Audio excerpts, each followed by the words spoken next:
എന്തിനു താമസിപ്പതമ്പികേ നിന്നുണ്ണിയാമെൻ മുന്നിലണയുവാനെങ്ങു നീ മറഞ്ഞിതോ?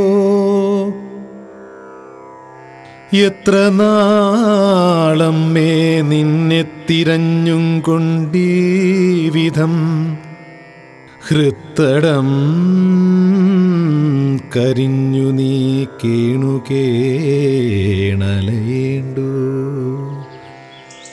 സുപ്രഭാതത്തിങ്കലെ കോകിലഗാനങ്ങളിൽ കേൾപ്പു ഞാൻ നിൻ താരാട്ടിൻ തേനൊലി സംഗീതങ്ങൾ.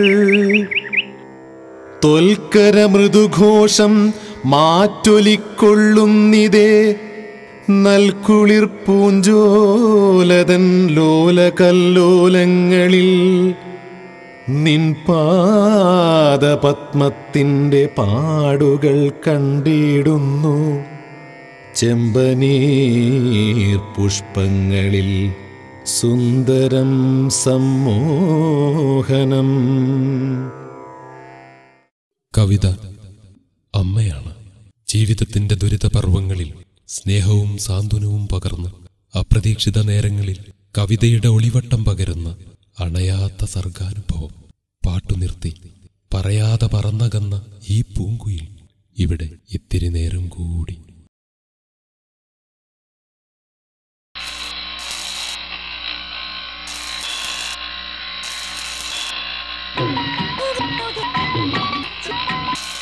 കായലരികത്ത് വലയെറിഞ്ഞപ്പോ വളകിലുക്കിയ സുന്ദരി പെണ്ണു കെട്ടിനു കുറിയെടുക്കുമ്പോൾ ഒരു നറുക്കിനു ചേർക്കണേ.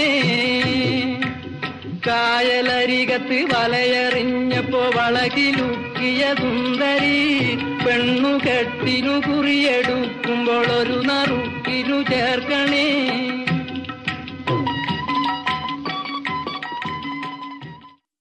തീരെ ചെറിയ കാലൊച്ചകളുമായി ഈ വഴി നടന്നുപോയ ഒരു മഹാകവിയുണ്ടായിരുന്നു. മാപ്പിളപ്പാട്ടിൻ്റെ സാർത്ഥകമായ വീണ്ടെടുപ്പിനായി അദ്ദേഹം നടത്തിയ അന്വേഷണം ഒരു കാലത്ത് അഭ്രപാളിയുടെ വെള്ളിവെളിച്ചത്തിലൂടെ മലയാളികൾക്ക് നിരവധി നല്ല ഗാനങ്ങൾ സമ്മാനിച്ചു.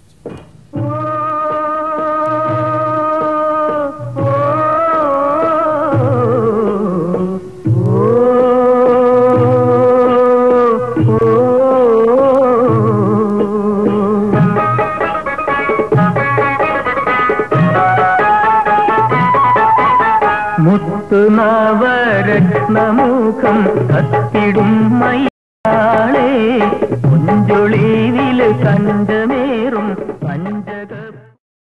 അറബി മലയാളത്തിന്റെ പരിമിതിയിലും ചെന്തമിഴിന്റെ അന്യതയിലും ചുവടുവെച്ച മാപ്പിളപ്പാട്ടിനെ മലയാള കാവ്യപാരമ്പര്യത്തിന്റെ സാംസ്കാരിക പൊതുധാരയിലേക്ക് ചേർത്തുവെച്ച ടി ഉബൈദിനോടാണ് ഇതിന് നാം കടപ്പെട്ടിരിക്കുന്നത്.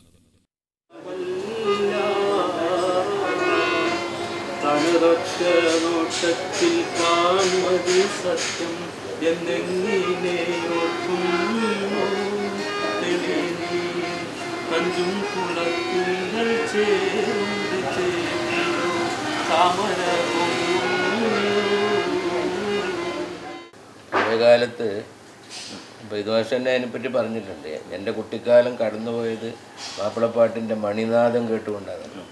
അപ്പോൾ അത് ഈ മണിനാദം എന്ന് പറയുന്നത് അന്നത്തെ ജീവിതത്തിൻ്റെ എല്ലാ തലങ്ങളിലുണ്ടായിരുന്നു. അതിൽ ഏറ്റവും വലിയ അരങ്ങ് എന്ന് പറയുന്നത് ഈ കല്യാണ വേളകളാണ്. മാപ്പിളപ്പാട്ടിൻ്റെ ഏറ്റവും വലിയ അരങ്ങ് ആ കാലത്തുണ്ടായിരുന്നത് കല്യാണ പാട്ടുകൾ തന്നെയാണ്.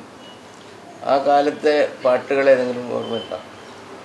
കുറേ ആൾക്കാർ കൂടിയിട്ട് ഈ ആദ്യം പാടിനെ പാടും. ഞാൻ പിന്നെ ഒറ്റക്ക് ഉപയോഗിച്ചാൻ്റെ പാട്ട് പാടിക്കൊണ്ട് സഭയല്ലന്നവേരോട് സകലറനുവദം തരുവീരേ സഭായോടെ പുതുമാരൻ നിക്കാഹിനി പോന്നേ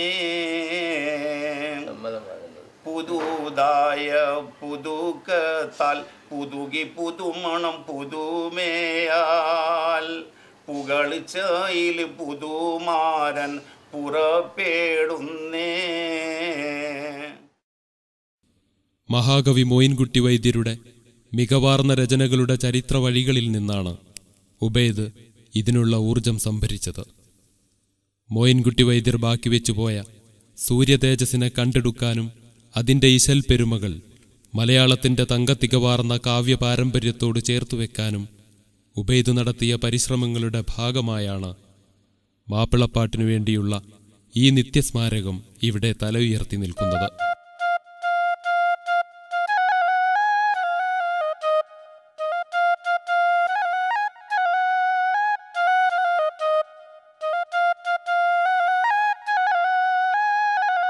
ഉബൈദ് നമ്മുടെ മുഖ്യധാരാ സാഹിത്യത്തിൽ അദ്ദേഹം ആദ്യം സ്ഥാനം നേടുന്നത് ഈ നീലേശ്വരം സമസ്ത കേരള സാഹിത്യ പരിഷത്തിൻ്റെ യോഗത്തിൽ പ്രസംഗിച്ച സന്ദർഭത്തിൽ ഇങ്ങനെ ഒരു സാഹിത്യശാഖയുണ്ട് എന്നും ആ സാഹിത്യശാഖ വളരെ സമ്പന്നമാണ് എന്നും ആ സമ്പന്നതയുടെ സൗന്ദര്യം വേണ്ട പോലെ വെളിപ്പെടുത്തപ്പെട്ടിട്ടില്ലെന്നും ബോധ്യപ്പെടുത്താൻ വേണ്ടി നമ്മുടെ നാട്ടിലെ മഹാസാഹിത്യകാരന്മാരുടെ മുമ്പിൽ അദ്ദേഹം അവതരിപ്പിച്ച സുപ്രസിദ്ധമായ ഒരു പഠനമാണ് മാപ്പിളപ്പാട്ടിനെ പൊതുസാഹിത്യധാരയിലേക്ക് കൊണ്ടുവന്നത്. അന്ന് അതിൽ ജി ശങ്കരക്കുറുപ്പുണ്ടായിരുന്നു. അങ്ങനെയുള്ള വലിയ മഹാകവികൾ ആ യോഗത്തിൽ സംബന്ധിക്കുകയും ജോസഫ് മുണ്ടശ്ശേരി മാഷുണ്ടായിരുന്നു. അപ്പോൾ ഇവരൊക്കെ ഇത് വായിച്ച് കേട്ടതോടു കൂടിയിട്ട് ഈ സാഹിത്യശാഖയുടെ സുവർണപരത എന്ന് പറയാവുന്ന അംശം എത്രമാത്രമാണ് എന്ന് മനസ്സിലാക്കിയിട്ട് മാപ്പിളപ്പാട്ടിനെ കൂട്ടിച്ചേർക്കാത്ത മലയാള സാഹിത്യം തീർച്ചയായിട്ടും അപൂർണമായിരിക്കും എന്നുള്ള ഒരു അഭിപ്രായം അന്ന് മുണ്ടശ്ശേരി മാഷും ശങ്കരക്കുറുപ്പ് മാഷും ഒക്കെ പ്രകടിപ്പിക്കുകയുണ്ടായി. അങ്ങനെയാണ് മാപ്പിളപ്പാട്ട് മുഖ്യധാരയിലെത്തുന്നത്. ജയിച്ചിടുന്നിതു മാമകജനനി ജയിച്ചിടുന്നിതു കേരളധരണി ജഗത്തിലൊക്കവെ പെരുത്ത തോളി പരത്തിടും സുമണി ഉലകിലെ ജനതതി അനുദിന മനവധി വിനുതികൾ ഒഴിച്ചിടും രമണി.